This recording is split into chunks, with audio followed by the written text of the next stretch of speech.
A state of emergency in early October. They say that the crisis has continued to escalate ever since. With a population of 1,500, 20 to 30% of residents are currently experiencing drug addictions. God's Lake Chief Hubert Wyatt says since the state of emergency has been declared over a month ago, there has been no action.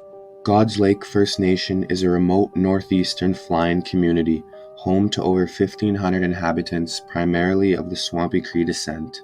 The First Nation declared a state of emergency over illicit drug use on October 4th, 2022. This beautiful First Nation, home to some of the nicest fishing and trapping spots within Canada, has been hit with an epic crisis resulting in 30% of inhabitants on reserve suffering from drug addictions, which has yet again prompted the God's Lake Community and Council to call upon the provincial and federal governments to support and provide adequate aid and funding to combat this issue. Stresses, families are broken apart, people are getting sick, people are dying. Now is the time to act on this emergency. And I know a lot of First Nations are going through the same thing we are. And I pray for them, and I pray for our community. We need help. We can't have any more meetings. We need action now before we lose more people. God's Lake First Nation is a dry reserve, meaning drugs and alcohol are prohibited from entering the community. Within Canada, many reserves face the same issues resulting from colonialism.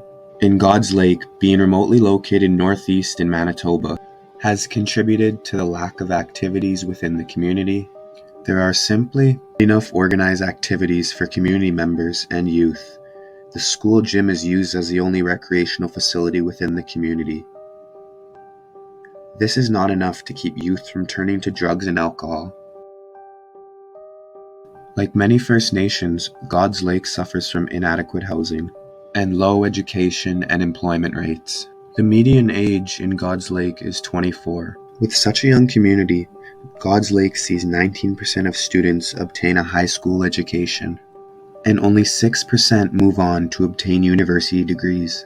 These issues are not only seen in God's Lake, but majority of Indigenous communities within Canada. We have discriminated against Indigenous children for generations, for decades, for centuries. And has highly contributed to the illicit drug crisis within God's Lake First Nation.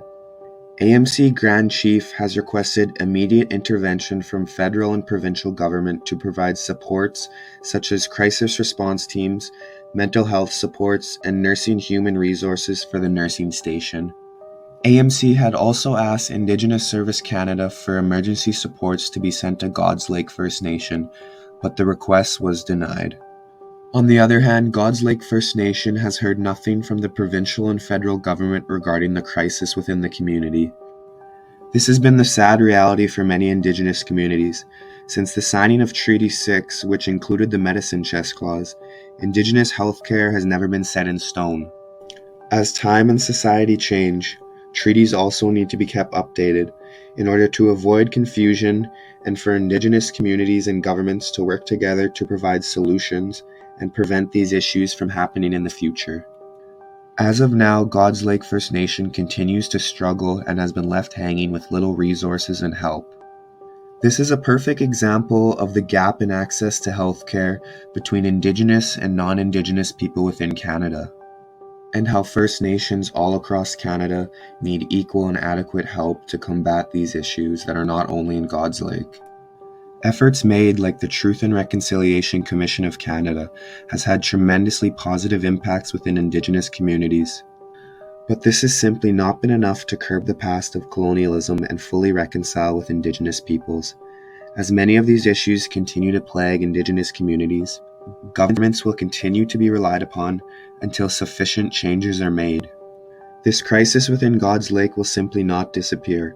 Provincial and federal governments need to be continuously challenged and held accountable, as these desperate calls for help have fell to deaf ears.